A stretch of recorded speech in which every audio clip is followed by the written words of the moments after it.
পুরো বাংলাদেশের তাওহীদি জনতা, ইসলাম প্রেমিক, দেশপ্রেমিক সকল সংগঠন যখন এক হয়েছে, এই এক হওয়ার কারণে তাদের পরাজয় নিশ্চিত নিশ্চিত নিশ্চিত। অতএব প্রিয় ভাই আমার, 8 দলের নেতৃবৃন্দ এক হয়েছে, আপনারা মাঠে ময়দানে আছেন। আপনাদেরকে এখন প্রত্যেকটা পাড়ায় মহল্লায়, প্রত্যেকটা ওয়ার্ডে ওয়ার্ডে, প্রত্যেকটা গ্রামে গ্রামে এই 8 দল সহ স্থানীয় যত নেতৃবৃন্দ আছে তাদেরকে নিয়ে দুর্বার আন্দোলন এবং সংগ্রাম করে তুলতে হবে। আগামীর বাংলাদেশ হবে ইসলাম দেশপ্রেমিক নাগরিকদের বাংলাদেশ।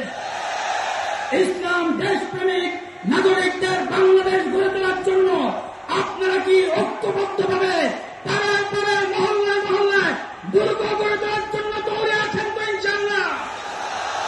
আল্লাহ পাক তৌফিক দান করেন। নাসরুম মিনাল্লাহি ওয়া ফাতহুন করিব। দেখা হবে বিজয়।